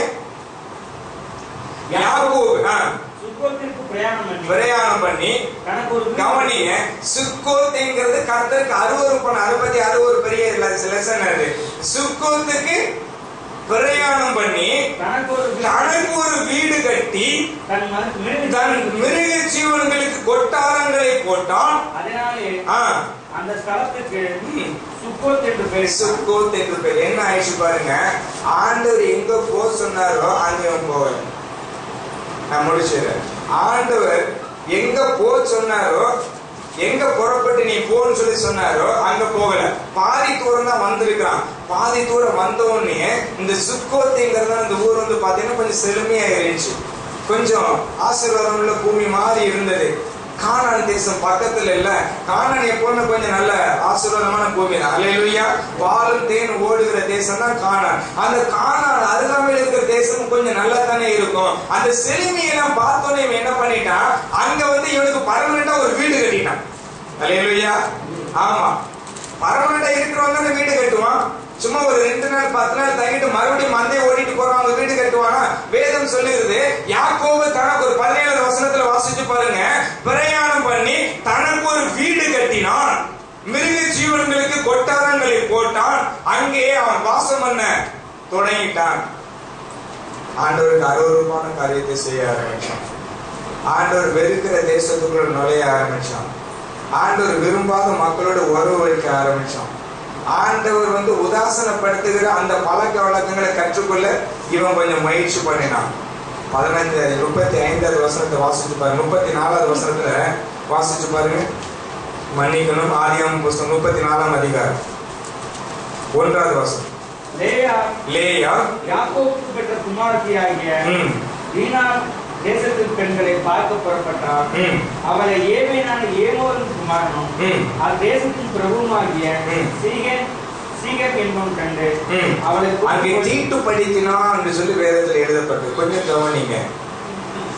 நம்மளுடைய முட்டாள்தனத்தினால நம்ம எடுக்கிற நம்மளுடைய மதியீனமான ஒரு காரியத்தினால இந்த செய்தியை நான் ஜாயிண்டா கொண்டு போனா தான் உங்களுக்கு கரெக்டா புரியும். நேரில் சுறுசுறுப்பமா கொஞ்சம் கட் பண்ணி நானே கொண்டு போறதுனால ஓரளவுக்கு தான் உங்களுக்கு கொஞ்சம் புரியும் நான் நம்புறேன், நான் விசுவாசிக்கிறேன். அதனால கர்த்தர் உங்களோட கூட பேசுவார். ஹல்லேலூயா. ஒரு மனுஷன் கர்த்தருடைய வார்த்தையை விட்டு விலகி போறபடினாலே வாக்கு தத்தங்களுடைய வாழ்க்கையில நிறைவேறல. வாக்கு தத்தத்துக்கு மாறா என்ன நடக்குது பாருங்க. 34ஆம் அதிகாரம் 30வது வசனத்தை வாசிச்சு பாருங்க. அப்பொழுது யாக்கோபு சிமியோனையும் லேவியையும் பார்த்து, இந்த தேசத்தில் குடியிருக்கிற கானானியரிடத்திலும் பெர்சியரிடத்திலும் என் வாசனை நீங்கள் கெடுத்ததினாலே என்னை கலங்க பண்ணினீர்கள் என்று சொல்லி அங்க கலங்கிறான். இவனுக்குள்ள ஒரு கலக்கம் வந்துச்சு. ஏன் தெரியுமா?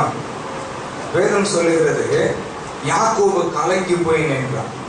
30வது வசனம் சொல்லுகிறது யாக்கோபு கலங்கி போய் நிற்கிறான். தன்னுடைய பிள்ளைங்களை பார்த்து சொல்றான், தேசத்துல என்னை சுற்றி இருக்கிற மக்கள் மத்தியில என்னோட பேரை கெடுத்து போட்டீங்க, என்னை அவமானப்படுத்திட்டீங்க, இந்த மாதிரிலாம் நீங்க செய்யலாமா?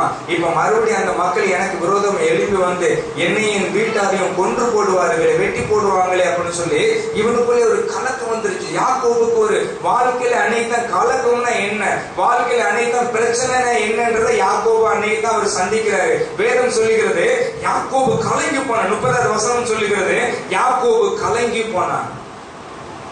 ஏன் தெரியுமா அந்த கலக்கம் வந்துச்சு? காரணம் என்ன தெரியுமா? என்னுடைய ஹிஸ்டரி அப்படியே கொஞ்சம் பின்னாடி நீங்க போய் பார்த்தீங்கன்னா, முதலாவது தன்னுடைய அண்ணனை கலந்து செய்யலாம், 2வது தன்னுடைய தகப்பனை கலந்து செய்யலாம், 3வது தன்னுடைய மாமனாரை கலந்து செய்யலாம், 4வது தன்னுடைய மனைவி பிள்ளைகளை கலந்து செய்யலாம், 5வது கடவுளை கலங்க செய்யலாம். இப்படிப்பட்ட ஒரு 5 காரியங்கள் இந்த மெசேஜில் இருக்கிறது.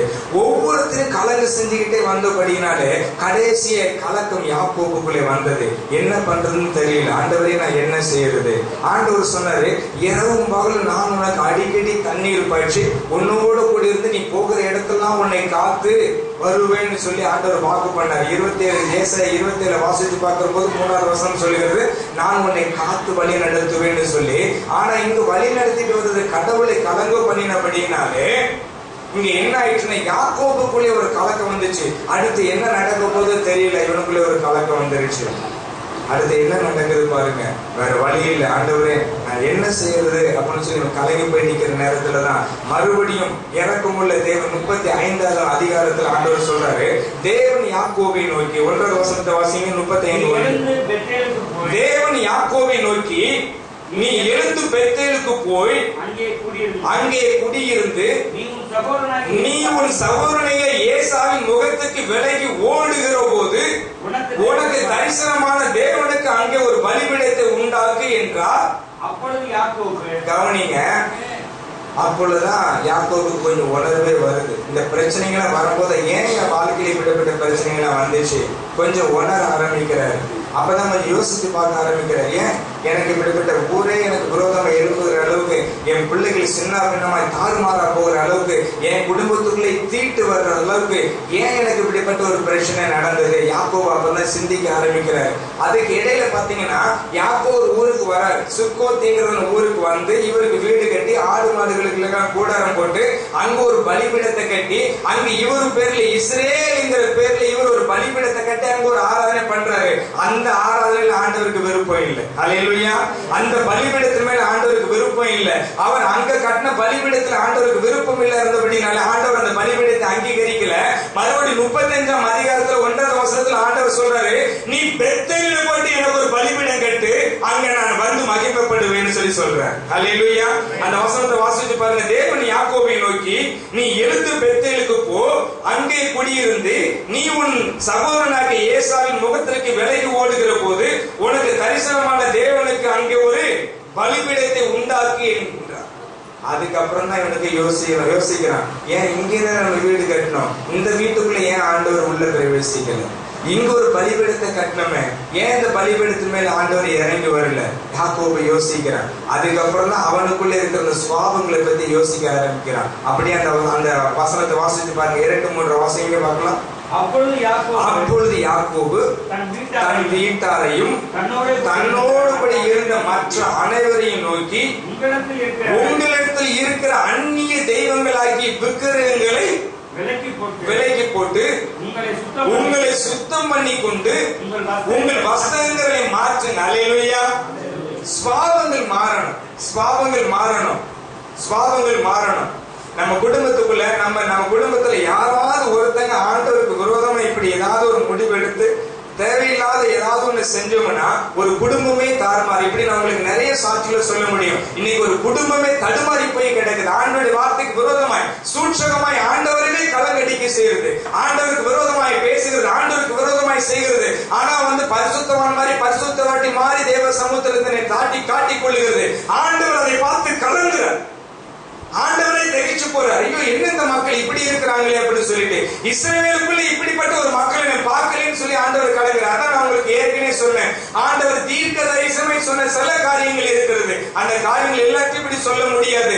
ஆண்டவரே தன்னுடைய சபையில இறங்கி வருகிறவர் தன்னுடைய மக்களை பார்த்த மாத்திரத்தில் கலங்கி போகிறார். அவங்களுக்குள்ள இருக்கிற மாய்மாலங்களை பார்த்து, அவங்களுக்குள்ள இருக்கிற சுத்திகரிப்பு இல்லாத சூழ்நிலைகளை பார்த்து ஆண்டவரை வியாய்த்து போகிறார். அங்க பலிபீடம் கட்டினாரு, அங்க பரிசுத்தம் இல்ல. அங்க ஒரு பலிபீடம் கட்டி அங்க ஒரு ஆராதனை பண்ணினாரு, அதுல ஆண்டவர் மகிமைப்படல. ஆனா ஆண்டவர் பெத்தேலுக்கு போய் அங்க ஒரு பலிபீடத்தை கட்டு அப்படின்னு சொல்லுகிற போதுதான் யாக்கோபுக்கு உரைக்குது, உனக்கு இக்கட்டு வருகிற நாளிலே, உனக்கு இக்கட்டு வருகிற நாளிலே உனக்கு முகமுகமாய் தரிசனம் ஆனே அந்த இடத்துக்கு போ, பூர்வீகமாகி அந்த இடத்துக்கு போ. உன்னை ஆதியிலே அழைத்த தேவன் இருக்கிறாரே, உன்னை ஆதியிலே உன்னை பேர் சொன்ன அழைத்த தேவன் இருக்கிறாரே, உன்னை தெரிந்து கொண்ட தேவன் இருக்கிறாரே, உன் கருவறைக்குள்ளே உனக்குள்ளே இறங்கி வந்த உன் தேவன் இருக்கிறாரே, நீ அங்கே போ. உன்னை எங்கே ஆண்டவர் தொட்டாரோ, எங்கே ஆண்டவர் உன்னை சந்தித்தாரோ அங்கே போ. அங்கே ஆண்டவர் இறங்கி வருவார். தீர்க்க தரிசனமாய் சொல்லுகிறேன், தீர்க்க தரிசனமாய் சொல்லுகிறேன். ஆண்டவர் அவனை எங்கே தொட்டார்? வேதம் சொல்லுகிறது, அவர் வெளிப்படுத்தின விசேஷத்திலிருந்து நிறைய காரியங்களை எனக்கு வெளிப்படுத்தினார். இந்த காரியங்கள் எல்லாவற்றையும் என்னுடைய சபையில போய் நீ சொல்லுன்னு சொன்னார். கர்த்தருடைய ஊழியக்காரனாய் சொல்லுகிறேன், கர்த்தருடைய ஊழியக்காரனாய் சொல்லுகிறேன். என் அன்பு தம்பி தங்கச்சி, நீங்க யாரா இருந்தாலும் சரி, நீங்க எந்த நிலைமையில இருந்தாலும் சரி, மனம் திரும்பணும் என்கிறது தேவனுடைய செய்தி. மனம் திரும்பணும். சில நாளுக்கு முன்னாடி ஒரு ஊழியக்காரர் எனக்கு போன் பண்ணுங்க, ஏன் எனக்கு மட்டும் இப்படி எல்லாம் நடக்கிறது கேட்டார். அவர்கிட்ட பேசிக்கொண்டு இருக்கிற போதே தேவ சமூகத்தில் விசாரிச்சு மெய்யா கழிவெடுத்து சொல்லுகிறேன், இந்த நாயுடைய மேன்மைக்காக இல்லை, கர்த்தருடைய வார்த்தை பொய்யாகாது. கர்த்தர் உயிரோடு கூட இருக்கிறவர். பேசிக்கொண்டு இருக்கிற போதே அவனுடைய சமூகத்தில் விசாரிச்சு ஆண்டவர் சொன்னார், இன்னும் கொஞ்சம் மனமாற்றம் தேவைப்படுகிறது அவனுக்குள்ளே. அவனை பார்க்கிற போது கண்டுபிடிக்க முடியாது, அவனுக்குள்ள இன்னும் கொஞ்சம் மனமாற்றம் தேவைப்படுகிறது, அதை அவனுக்கு நீ சொல்லுன்னு சொல்லி சொன்ன. ஊழியக்காரனை பார்த்து சொன்ன, ஆண்டவர் இப்படி சொல்றாரு பாஸ்டர் சொல்லி சொன்ன. அவர் சொன்னார், உண்மைதான், நான் மறுபடியும் ஆண்டோடைய சமூகத்தில் ஒப்பு கொடுக்கிறேன்னு சொன்னார். என் அன்புக்குரியவர்களே, யாக்கோபுக்கு திகைப்பு வந்தது. அவன் கலங்கி போனான். என்ன நடந்தது அதை பத்தி நான் எக்ஸ்பிளைன் பண்ண முடியல. ஒரு ஊரகை எதிர்த்து இவன் ஒரே ஆள் எடுத்த தப்பான முடிவினால முதலாவது மகள் தீட்டானால், இரண்டாவது மகன்கள் தீவிரவாதிகள் ஆகினாங்க. ஒரு பெரிய சங்காரமே நடந்தது. யாக்கோபுக்கு ஒரு பெரிய கலக்கம் வந்துச்சு. ஐயோ, கடவுளுடைய வார்த்தையை மீறினேன், என் குடும்பத்தையும் எனக்கு விரோதம் ஆயிடுச்சு, என் மக்களையும் எனக்கு இத்தனை வருஷமான இரவு பகல். அவன் சொல்றான், லாபாண்ட சொல்றான், ராவும் பகலையும் என் கண்ணுல தூக்கம் வரல. 10 முறை சம்பளத்தை மாத்தினேன். 14 வருஷம் என்னுடைய மனைவிகளுக்காக உங்களுடைய புத்திரிகளுக்காக நான் ஆடு மேய்ச்சேன். 6 வருஷம் உமக்காக ஆடு மேய்ச்சிருக்கிறேன். 20 வருஷமா இரவும் பகலும் தூக்கம் வரல. இதுக்கிடையில வருகிற நஷ்டத்துல என் கையில எடுத்து போட்டு உனக்கு நான் சரி கட்டினேன். இதெல்லாம் சொல்றேன். 20 வருஷமாய் பட்ட பாடுகள் ஒரே இமை பொழுதுல நிர்மூலமாக போகிறது, சங்காரமாக போகிறது. நான் என்ன பண்றதுன்னு சொல்லி திகைப்பு. கலக்கம் வந்துச்சு. யாக்கோபு கலங்கி போன காரணம் என்ன? நீங்க வீட்டுல போய் வாசிச்சு பாருங்க. ஈசாக்கு எப்படி கலங்க பண்ண வேதம் சொல்லுகிறது. நான் தான் உங்களுடைய மகன் ஏசா வந்திருக்கிறேன் சொன்ன மாத்திரத்துல ஈசாக்குடைய இருதயம் கலங்கினது. அவன் வியாய்த்து போய் அவன் திகைத்தான் என்று சொல்லி எழுதப்பட்டிருக்கிறது. சுவாபங்கள் மாறணும், சுவாபங்கள் மாறணும். யாக்கோபு யாரு? ஆதியில் இருந்து திகைத்து போன பசியோடு வந்த சகோதரனிடத்தில் உன்னை புத்திர ஸ்ரீகாலத்தின் விட்டு போடுன்னு சொல்லி சூழ்ச்சிகரமாய் வாங்கினார். சுவாபம் மாறல. 20 வருஷத்துக்கு பிற்பாடு வாக்குத்தத்தங்களை பெற்றுக் கொண்டதுக்கு பிற்பாடு ஆண்டவரால் ஆசீர்வாதத்தை நிறைவாய் பெற்றுக் கொண்டதுக்கு பிற்பாடு லாபான் இடத்துல இருந்து எப்படி இறங்கி வந்த வசனங்களை சொல்ல முடியல. வீட்டுல போய் வாசிச்சு பாருங்க. லாபான் இடத்துல இருந்து எப்படி வந்தான்? லாபான் சொல்றேன், என்கிட்ட ஒரே ஒரு வார்த்தை நீ சொல்லியிருந்தீனா, என்கிட்ட ஒரே ஒரு வார்த்தை நீ சொல்லியிருந்தீனா, நான் சங்கீதங்களினாலும் மேல வழக்கங்களோடும் உன்னை சந்தோஷமா முத்தம் செய்து நான் அனுப்பியிருப்பேன். இதோ இந்த பிள்ளைங்க என்னுடைய பிள்ளைங்க, உன்னுடைய மனைவி மாதிரி என்னுடைய பிள்ளைங்க, இங்க இருக்கிற எல்லா ஆசீர்வாதமும் எனக்குரியது. நீ வெறுங்கையும் போலமா வந்த, நீ வந்துட்டு தானே, நீ சும்மா தானே வந்த, நான் தானே இது எல்லாத்தையும் நான் உனக்கு கொடுத்தேன், நான் உன்னை சந்தோஷமா அனுப்ப மாட்டேனா அப்படின்னு சொல்லி சொல்றேன். என்ன நடந்தது? லாபான் மயிறு கத்திரிக்க காட்டுக்கு போனதுக்கு பிற்பாடு வேதம் சொல்லுறது யாக்கோபு திருட்டளவாய் ஓடி போனார் என்று சொல்லு. சுவாபம் மாறலங்க. வாக்குத்தத்தங்களை பெற்றதுக்கு பிற்பாடும் ஆசீர்வாதங்களை பெற்றதுக்கு பிற்பாடும் இந்த யாக்கோபுடைய அடி மனசுல இருக்கிற சுவாபம் மாறல. இதைத்தான் ரோமர்ல பவுல் எழுதுகிறார். அப்படி நான் அல்ல, எனக்குள்ளே இருக்கிற பாவமே அப்படி செய்து. ரோமர் 7:18-19 வீட்டுல போய் வாசிச்சு பாருங்க. நல்லது செய்யணும்னு நான் நினைக்கிறேன், நல்லது எனக்கு செய்ய முடியலையே, எனக்குள்ளே பாவம் குடி இருக்கிறது. அந்த லோகாதிபதியாகிய அந்த வலு சொருப்பம் எனக்குள்ளே இருக்கிறது. நான் அந்த வலு சொருப்பத்தை விரும்புறேன், அந்த வலு சொருப்பத்தை விரும்புறேன். இந்த உலக பிரகாரமான காரியங்களை நான் விரும்புறேன், அந்த உலக பிரகாரமான காரியங்களுக்கு நான் வித்து போட்டுறேன். அதனாலதான் அந்த சுவாபம் என்னை விட்டு வெளியில போக மாட்டேங்குது. வேதம் சொல்லுகிறது யாக்கோபுடைய சுவாபம் மாறல, அதனால அவனுக்கு கலக்கம் வந்துச்சு. தன்னுடைய மாமனார கலங்கடிச்சான். உன் மாப்பிள்ள ராத்திரி எல்லாத்தையும் சுருட்டிட்டு ஓடி போயிட்டான் அப்படின்னு சொல்லி சொன்ன உடனே லாபானோட இருதயம் கலங்கடிச்சு தன்னோட சகோதரர்களை கூட்டிட்டு கீழே மலையை பார்த்து 3 நாள் பயணம் இரவும் பகலுமா வேக வேகமா வரான். யோசிச்சு பாரு என்ன நடந்தது. யாக்கோபுடைய திருட்டு புத்தி, யாக்கோபுடைய கீழ்ப்படியாமை, யாக்கோபு ஆசீர்வாதமான வாக்குத்தத்தங்களை பெற்றிருந்தும் அதை பெற்றுக்கொண்டு இருந்தும் அவனுடைய அடிப்படை சுவாபங்கள் மாறாம போனபடினாலே அவனுடைய குடும்பத்துக்குள்ள ஒரு பெரிய கலக்கம் வந்தது. ஆண்டவர் சொன்னார், ஏன் அந்த இடத்துல ஆண்டவர் யாக்கோபை ஆசீர்வதிச்சிருக்க முடியுமே? அவங்களுடைய தகப்பனாகி ஈசாக்கை ஆசீர்வதித்தாரு. நீ இந்த தேசத்திலே இரு, நான் இங்கே உன்னை ஆசீர்வதிப்பேன்னு ஆசீர்வதிச்ச அதே ஆண்டவர் தானே யாக்கோபுக்கும் ஆண்டவரா இருந்தாரு. யாக்கோபை அங்கே சுக்கத்திலே ஆசீர்வதிச்சிருக்கணுமே, நீ கலங்கி இருக்கிற இடத்துல நான் உன்னை ஆசீர்வதிப்பேன், நீ கவலைப்படாதன்னு சொல்லி இருக்கணுமே. ஏன் ஆண்டவர் நீ எழுந்து பெத்தலுக்கு போன ஏன் சொல்லணும்? அங்கே பரிசுத்தம் இல்லை, உள்ளுக்குள்ளே விற்கிறோம் என்கிறதால அருவருப்பு இருக்கிறது, பரிசுத்தம் இல்லை. அதனாலதான் 35ஆம் அதிகாரத்துல 2வது வசனத்துல யாக்கோபு சொல்றாரு, உங்களை சுத்திகரிச்சுக் கொள்ளுங்க, உங்க உடைய மாற்றுங்க, உங்க விக்கிரகங்களை விட்டுடுங்க, நாம எழுந்து போவோம், அங்க கடவுளுக்கு ஒரு பலிபீடத்தை கட்டுவோம்னு சொல்லி. நண்புக்குரியவர்களே, ஏசாயா தீர்க்கதரிசனம் 27ஆம் அதிகாரம் 3வது வசனம் வாசிச்சு பாருங்க. ஆண்டவர் யாருக்கு இரவும் பகலும் காவல் இருக்க முடியும்? ஆண்டவர் யாரை இரவும் பகலுமாய் தன்னுடைய பலத்த கரங்களை அடக்கி வைத்துக் கொள்ள முடியும்? வாசிச்சு பாருங்க. 3வது வசனம் சொல்லுகிறது, கர்த்தராகிய நான் அதை காப்பாற்றி அடிக்கடி அதற்கு தண்ணீர் பாய்ச்சி ஒருவரும் அதை சேதப்படுத்தாதபடிக்கு அதை இரவும் பகலும் காத்துக் கொள்ளுவேன். யாரை காத்துக்கொள்ள முடியும்? இரவும் பகலும் தேவனுடைய சமூகத்திலோட சத்தத்தை கேட்டுக்கொண்டு அந்த சத்தத்துக்கு ஏற்றவர் நம்மை முழுமையை அர்ப்பணித்து நடக்கிற மக்களை தான் ஆண்டவர் ஆசீர்வதிக்க முடியும். அல்லேலூயா. ஆமா, வாக்குத்தத்தங்களை ஊழியக்காரை கொடுத்தாலும் சரி, வான தூதனே வந்து கொண்டு கொடுத்தாலும் சரி, இல்ல கடவுளே நேருக்கு நேர வாக்குத்தத்தங்களை கொடுத்து பேசணும்னு சொல்லி கர்த்தர் நியாயாதிபதி, கர்த்தருடைய வார்த்தையின்படியே நம்மளை ஒப்பு கொடுக்கல. யாக்கோபு என்ன சொன்னாரு? நீங்க முன்னாடியே போங்க, சேருக்கு நான் பின்னாடியே வந்துட்டு இருக்கிறேன்னு சொல்லி சொன்னாரு. போனாரா? போகல. அண்ணனை கலங்க அடிச்சான் 2வது முறையா.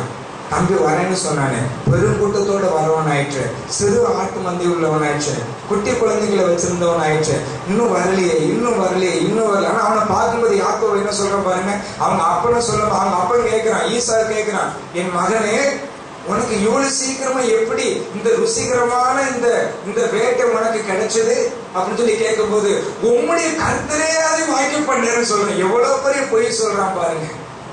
அம்மா ஆட்டை அடிச்சு கொடுத்த ஆட்டுக்குட்டி அடிச்சு புருஷனுக்கு ருசிகரமான ஒரு பதார்த்தத்தை உண்டு பண்ணி மகன் கொண்டே கொடுக்கிறான். அப்பட்ட கேட்கிற ஒரு கண்ணு தெரியாத ஒரு தகப்பனை ஏமாத்துறான் பாருங்க. உம்முடைய தேவனாய் கர்த்தரே இதை வாக்கியம் பண்ணாராம். இவன் காட்டுல போயிட்டு அடிச்சு கொண்டு வந்தான் தகப்பனை கலங்க பண்ணி. இதெல்லாம் ஆண்டவர் பார்த்துட்டு தானே இருக்கிறாரு. நாகும் புஸ்தகம் 1ஆம் அதிகாரம் 7வது வசனத்தை நம்ம வாசிச்சோமே, ஆண்டவரை நம்பினவர்களையே ஆண்டவர் அறிந்திருக்கிறார். அல்லேலூயா. எல்லாரையும் ஆண்டவர் அறிந்திருக்க முடியாது. ஆண்டவர் யாரை அறிந்திருக்கிறாரோ அவர்களை தான் ஆண்டவரால் ஆசீர்வதிக்க முடியும்.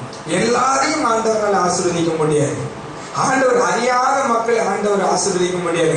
ஆண்டவர் அறிந்த மக்களை தான் ஆண்டவர் ஆசீர்வதிக்க முடியும். ஆண்டவர் சொல்றாரு, தம்மை நம்பினவர்களையும் அவர் அறிந்திருக்கிறார். யாரை இரவும் பகலுமாய் ஒரு காவல் போட்டு பாதுகாக்க முடியும்னா ஆண்டோட வார்த்தைக்குள்ள இருக்கிறவங்களை தான் பாதுகாக்க முடியும். வித்தியாசமான சூழ்நிலையை தகுந்த மாதிரி நம்மளுடைய நேரத்தை மாற்றிக்கொண்டு, வார்த்தைகளை மாற்றிக்கொண்டு, லைஃப் ஸ்டைல மாற்றிக்கொண்டு ஆண்டவர் அறிவருக்கிறார். ஆண்டவர் அறிவருக்கிறார். இந்த 2014ஆம் ஆண்டு வாக்குத்தத்தம் நம்மளுடைய ஒவ்வொருத்தர் மேலேயும் வந்து இறங்கும்படியாய் இன்னைக்கு ஒரு பொருத்தனை பண்ணுவோம். யாக்கோபை போல அல்ல. சூழ்நிலை வந்து ஆப்போசிட்ட வந்தோன்னு உடனே கலங்குறான். ஐயோ என்ன பண்றதுன்னு தெரியல. மறுபடியும் ஆண்டவர் நோக்கி கூப்பிடுறான். ஆண்டவர் மறுபடியும் அவனுக்கு ஆலோசனமாகி, நான் உனக்கு சொன்ன இடம் இது இல்லப்பா, நான் தங்க சொன்ன வீடு கட்ட சொன்ன இடம் இது இல்ல, நான் சொன்ன இடம் வேறன்னு சொல்லி 5 கஷ்டம் கொடுக்கிறாரு. உன் சகோதரனாகிய ஏசாவுக்கு விரோதமாய் உனக்கு விரோதமா வருகிற போது அவனுடைய முகத்துக்கு விலகி அங்கலாச்சு நடு ராத்திரியில ஒரு பெரிய வனாந்தரத்துல நான் என்ன செய்வேன்னு நீ காத்து கிடந்தியே, அப்போ உனக்கு முகமுகமாய் தரிசனம் ஆன பாரு, அந்த இடத்துக்கு நீ போன சொல்லி கேவலமா இல்ல? யாக்கோபுக்கு அது பெருமை கிடையாது. யாக்கோபுக்கு அது பெருமை கிடையாது. ஆண்டவர் சொல்றார், வாசிச்சு பாருங்க 35ஆம் அதிகாரம் 1வது வசனம். நான் முடிச்சது. தேவன் யாக்கோபை நோக்கி எழுந்து பெத்தேலுக்கு போ, அங்கே குடியிருந்து நீ உன் சகோதரனாகிய ஏசாவு, கவனிங்க, அங்க நீ பெத்தேலுக்கு போன்னு சொன்ன எனக்கு தெரியாதா? இப்போ சொந்த ஊரு, நம்ம ஒரு ஊரு, நம்ம சொந்த ஊர் பேரை சொல்லி அந்த ஊருக்கு போகணும்னு சொன்னா எத்தனை பேருக்கு புரியாது? யோசிச்சு பாருங்க.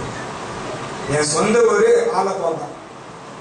நான் ஒரு இடத்துல இருக்கிறேன், ஒரு காஞ்சிபுரத்துலயும் அல்லது ஒரு திருச்செந்தூர்லயும் எங்க இருக்கணும்னு வைங்க. என்ன பார்த்து உன் சொந்த ஒரு ஆலப்பாக்கத்துக்கு போப்பா அப்படின்னு சொல்லி சொன்னா எனக்கு புரியுமா புரியாதா? நீங்க என்ன பாக்குறத பார்த்தா கர்த்தர் நல்லவர். அல்லேலூயா. யாக்கோபுக்கு நீ எழுந்து பெத்தேலுக்கு போ, அதான் உன் ஊரு அப்படின்னு சொல்லி அங்க இருந்தா அனுப்பினாரு. நீ அங்க போன்னு சொன்ன யாக்கோபு புரியுமா புரியாதா? அப்புறம் எதுக்கு உன் சகோதரனாகி ஏசா முகத்துக்கு நீ விலகி ஓடி வந்து திருண்டனமா நான் என்ன பண்றதுன்னு சொல்லி திகைத்து நிற்கும் போது நான் உனக்கு தரிசனம் ஆனேன்ற அந்த கதையை ஏன் இங்க கொண்டு வரணும்? யோசிச்சு பாருங்க. 2வது முறையா ஆண்டவர், ஃபர்ஸ்ட் முறை ஆண்டவர் அதர்சனமானது கிருபையினார். அல்லேலூயா. ஆமா. ஆனா 2வது முறை அவனுக்கு தரிசனம் ஆனாரு பாருங்க, அது ஆசீர்வாதத்துக்கு இல்ல, அது அவனுக்கு கேவலம். அது யாக்கோபுக்கு கேவலம். 2வது முறை கடவுளே அவனுக்கு முகமுகமா தரிசனம் ஆனார், அது கேவலம். யாக்கோபு அப்படி ஒரு வாய்ப்பு ஆண்டவர் கொடுத்துட கூடாது. ஆண்டவர் கலங்கி போனார். ஆண்டவர் இருதயத்துல கலங்கி போனார். நான் சொன்ன இடத்தை விட்டுட்டு நான் சொல்லாத இடத்துல போய் நீ நிக்கிறீங்க. நான் சொன்ன வார்த்தையை விட்டு நான் சொல்லாத வார்த்தையை போய் நீ கீழ்பற்றி இருக்கிறீங்க. ஆண்டவருக்கு வருத்தம். அதனாலதான் அந்த பழைய அந்த கேவலமான அந்த கதையை மறுபடியும் யாக்கோபுக்கு 20 வருஷம் கழிச்சு அவனுக்கு ஞாபகப்படுத்துறாரு. அன்னைக்கு திருடனை போல உயிருக்கு பயந்து ஓடினீங்க, அன்னைக்கு நான் உன்னை வந்து காப்பாத்தினேன் பாரு, அந்த இடத்துக்கு நீ வா. இதுதான் அதனுடைய மீனிங். வசனம் வேற மாதிரி சொன்னாலும் மீனிங் என்ன? நீ சாக போற நேரத்தில் நான் உன்னை கை தூக்கி விட்டேன் பாரு, அது எந்த இடம் உனக்கு ஞாபகம் இருக்கா? அந்த இடத்துக்கு நீ இப்ப போ. அப்பனா அவனுக்கு புரியுது, நான் வாழ்ந்தாலும் தவழ்ந்தாலும் எனக்கு ஆண்டவர் மட்டும்தான் எல்லாவற்றிலும் போதுமானவராக இருக்க முடியும் சொல்லி உணர்றான். உடனே தன்னுடைய குடும்பத்தில் இருக்க சுற்றி இருக்கிற தன்னுடைய மக்கள் எல்லாத்தையும் கூப்பிடுறான், எல்லாரையும் பரிசுத்தப்படுத்துறான். உங்களுடைய விக்கிரகங்களை எல்லாத்தையும் கொண்டு வாங்கன்னு சொல்லி ஒரு மண்ணுக்குள்ள கொண்டு விதைக்கிறான். இனி நமக்கு விக்கிரகங்கள் கடவுள் கிடையாது, இந்த உலகங்கள் கடவுள் கிடையாது, இந்த உலகத்துக்குரிய காரியங்கள் கடவுள் கிடையாது. நம்மளை உண்டாக்கினவர் ஒருத்தர் இருக்கிறார், அவர் உயிருள்ள தெய்வன், அவர் தான் நமக்கு எல்லாரும் சொல்லிட்டு அவர் என்ன பண்றாரு, வாங்க நம்ம எழுந்து பெத்தலுக்கு போவோம், அங்க ஒரு பலிபீடத்தை கட்டுவோம்னு சொல்றாரு. வேதம் சொல்ற வசனத்தை வாசிச்சு பாருங்க. அங்க வந்ததுக்கு பிற்பாடு யாக்கோபுக்கு ஆசீர்வாதம். அல்லேலூயா.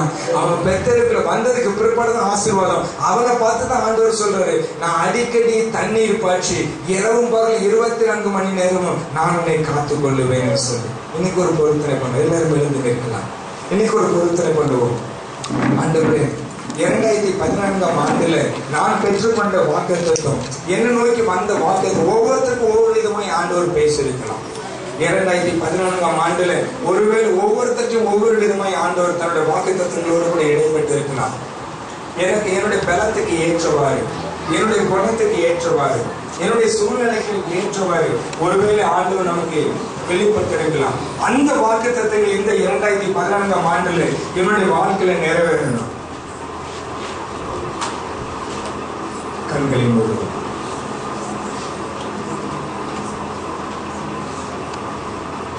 2013ஆம் ஆண்டு டிசம்பர் மாதம் 31ஆம் தேதி எனக்குள்ளே ஒரு கலக்கம் வந்தது.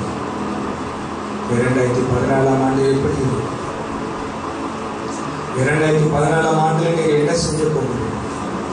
ஆண்டவரே, என்னுடைய சூழ்நிலைகள் எனக்கு ஒரு பக்கம் விரோதமாக எழும்புவதை போல இந்த ஆண்டு எனக்கு எப்படி இருக்கும்? இந்த ஆண்டு எனக்கு ஆசீர்வாதமாக இருக்குமா? இந்த ஆண்டு எனக்கு நம்பிக்கையா இருக்குமா? இந்த ஆண்டு என்னை கொண்டு போய் கரை சேர்க்குமா? 2013ஆம் ஆண்டுல என்னோடு கூட 13ஆம் ஆண்டு தொடங்கினவர்கள பல பேர் இந்த 2014ஆம் ஆண்டு தொடக்கத்தில் நான் காண முடியாதபடிக்கு இந்த மண்ணோடு முன்னாய் கலந்து போனார்கள். ஆனாலும் இந்த கிருபையினாலே 2014ஆம் ஆண்டுக்குள்ள நான் நுழைந்திருக்கிறேன். இந்த 2014ஆம் ஆண்டுடைய முடிவில் வந்து நின்று கொண்டு உமக்கு நன்றி செலுத்தும்படியா, ஆண்டவரே, நீர் எனக்கு கிருபை செய்வீரா? உம்முடைய ஊழியத்தை செய்கிற நான் எப்படி செய்வேன்? உம்மாலே பிழைத்துக் கொண்டிருக்கிற நான் எப்படி இருப்பேன்? என் குடும்பம் எப்படி இருக்கும்? என் மனைவி பிள்ளைகள் எப்படி இருப்பார்கள்? என் கணவன் பிள்ளைகள் எப்படி இருப்பார்கள் என்று சொல்லி ஒரு எதிர்பார்ப்போடு 31ஆம் தேதி தேவ சமூகத்துக்குள்ளே வந்திருப்போம். நானும் அதே விதமாய் தேவ சமூகத்துக்குள்ளே வந்தேன். ஆண்டவர் என்னை பார்த்து கிருபையாய் பேசினார். இந்த ஆண்டு முழுவதும் நான் உன்னை கொண்டு பெரிய காரியங்களை செய்ய போகிறேன் சொல்லி பேசினார். அதே போலதான் உங்கள் ஒவ்வொருத்தரோடும் ஆண்டவர் பேசியிருப்பார். அதே விதமாக உங்கள் ஒவ்வொருத்தரோடும் ஆண்டவர் பேசியிருப்பார். ஆனால் இந்த 2014ஆம் ஆண்டுல ஆண்டவர் நம்மளோட பேசுறது உண்மை. அந்த வார்த்தையில உண்மை இருக்கிறது. அந்த வார்த்தை உண்மையாய் நமக்குள்ளே நிறைவேற வேண்டுமானால் யாக்கோபை போல கொஞ்சம் மதிமயங்கி, யாக்கோபை போல ஒருவேளை சூழ்நிலைகள் நிமித்தம், யாக்கோபை போல ஒருவேளை சூழ்நிலையை தாண்டவர் அவளை மாற்றாதபடிக்கு ஆண்டவருடைய வார்த்தையை திரும்பி பார்ப்போம். ஆண்டவர் நமக்கு என்ன சொன்னார்? ஆண்டவர் நமக்கு என்ன சொல்லி இருக்கிறார்? 2014ஆம் ஆண்டு முழுவதிலும் நான் உனக்கு என்ன செய்வேன் என்று சொல்லி ஆண்டவர் நமக்கு என்ன வாக்கு பண்ணினாரோ அதுக்கு நம்மளை ஒப்புக் கொடுப்போம். கொஞ்ச நேரம் தேவ சமூகத்தில் ஆண்டவரே, உங்களுடைய கரத்தில் வந்திருக்கிறோம் ஐயா. நீர் வெளிப்படுத்தின ஒரு சில வார்த்தைகள் நாங்கள் தியானித்திருக்கிறோம்.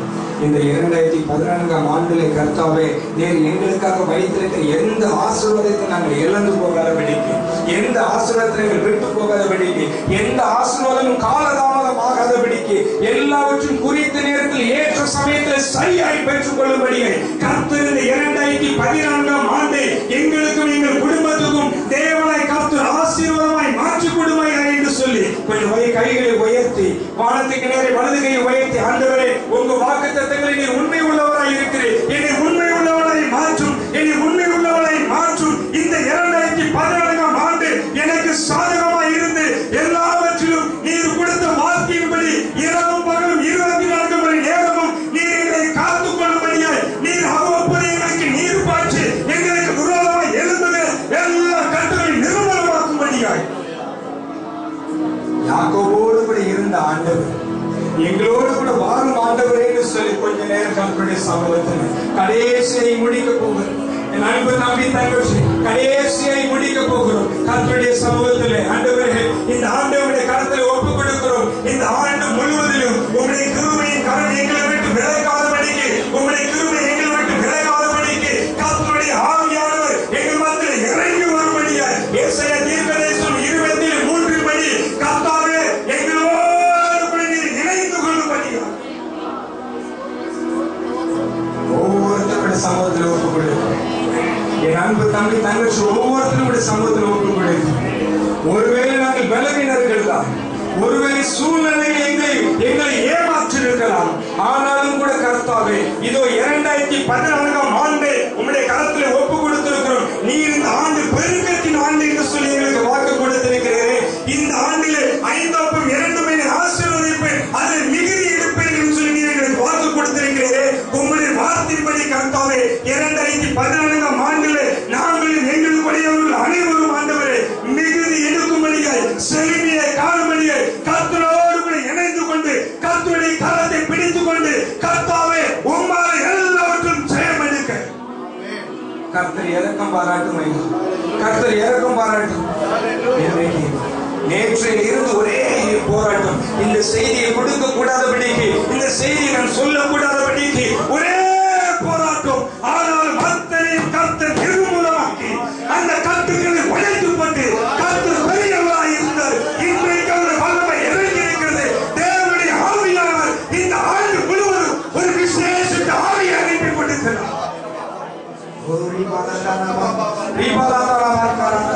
ஒரு விசேஷ ஆவியானவர் இறங்குகிறார். ஒரு விசேஷ வல்லமை இறங்கி கொண்டிருக்கிறது. யாரும் சோர்வாய் இருக்க வேண்டாம், யாரும் சோர்வாய் இருக்க வேண்டாம். 2013ஆம் ஆண்டு ஜெயம் எடுக்கும்படியாய், 2013ஆம் ஆண்டு ஜெயம் எடுக்கும்படியாய் 2014ஆம் ஆண்டில் கர்த்தர் வல்லமையாய் இறங்குகிறார். கர்த்தர் வல்லமையாய் இறங்குகிறார். கைகளை தட்டி ஒரு ஆராதனோடு கர்த்தருடைய நாமத்தை மகிமைப்படுத்தும்படி ஒரு பெரிய பலிபீடம், ஒரு பெரிய பலிபீடம், ஒரு அக்கினி இறங்கும்படியாய், ஒரு அக்கினி இறங்கும்படியாய், ஒரு அக்கினி இறங்கும்படியாய்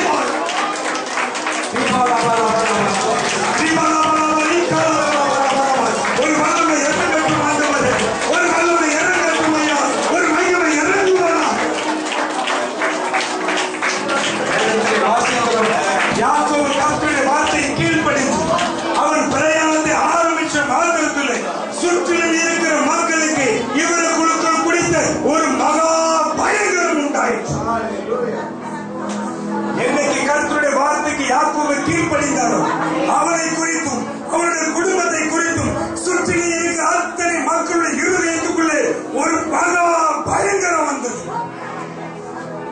அவர்களை பார்த்த மாத்திரத்திலே பொருளாதாரம் பயந்து ஓடினார். எதிர் வல்லமையில் பயந்து ஓடினது. வேதம் சொல்லுகிறது, யாக்கோபையும் யாக்கோபுடைய புத்திரரையும் அவனுக்கு உண்டான எந்த மனுஷனையும் யாரும் தொடக்கூடாதபடிக்கு கர்த்தராலே அந்த பயங்கரம் உண்டாயிற்று. அதே வல்லமை என் ஜனங்கள் மேல் இறங்கும்படியாய், என் சபையின் மேல் இறங்கும்படியாய், தேவனுடைய வல்லமை இறங்கும்படியாய் ஒப்புக்கொண்டீர்கள். இன்று முதல் கொண்டு கர்த்தாவே எங்களை பார்த்த மாத்திரத்தில், எங்கள் குடும்பத்தை பார்த்த மாத்திரத்தில், எங்கள் ஜனங்களை பார்த்த மாத்திரத்தில், என் ஊழியக்காரனை பார்த்த மாத்திரத்தில் கர்த்தரால் உண்டான ஒரு பயங்கரம் உண்டாகும்படியாய் கர்த்தருடைய வல்லமை இறங்கட்டும். 2014ஆம் ஆண்டு முழுவதும் வல்லமை இறங்கட்டும். ஒருவேளை 2013ஆம் ஆண்டு யாக்கோபை போல உமக்கு பிடிக்காத இடத்துல நான் வீடு கட்டியிருக்கிறேன், உமக்கு பிடிக்காத இடத்துல நான் கொட்டாரம் போட்டு இருக்கலாம், உமக்கு பிடிக்காத இடத்துல என்னுடைய வாழ்க்கையை ஆரம்பிக்க நான் துணிந்து இருக்கலாம். ஆனால் 2014ஆம் ஆண்டிலே பெத்தலாகிய உங்களுடைய சமூகத்துக்குள்ளே வந்திருக்கிறோம், உங்களுடைய பலிபீடத்தில் வந்து நிற்கிறோம். எங்களை குறித்ததான தேவனுடைய வல்லமை வெளிப்படும்படியா ஒவ்வொருத்தருடைய சமூகத்தில் ஒவ்வொரு சிறியோர் பெரியோர் அத்தனை பேரும் சமூகத்தில் கிருபை அணுகி வரும். இந்த வார்த்தை நீர் சொன்ன வார்த்தை நம்முடைய ஜனங்களுக்கு சொல்லியிருக்கு. இந்த வார்த்தை ஆண்டவரே 30, 60, 100 எங்களுக்குள்ளே அது விளைச்சலை கொடுக்கும்படியாய், எங்களுக்குள்ளே அது பலனை கொடுக்கும்படியாய் கர்த்தர் கிருபையாய் இறங்குவார். ஒவ்வொருத்தருடைய சமூகத்தில் ஒப்புக்கொடு. யாக்கோபை ஆசீர்வதித்த அதே ஆண்டவர் எங்களை ஆசீர்வதித்து நிறைவாய் மாற்றி இரவு பகல் 24 மணி நேரம் உங்களுடைய காவலாகி உங்களுடைய செலவுகளை மூடி நீர் அப்படியே செய்ய போறதுக்கை நன்றி செலுத்தி இயேசுங்கிற நாமத்தில் ஜெபிக்கிறோம். நல்லது. அல்லேலூயா.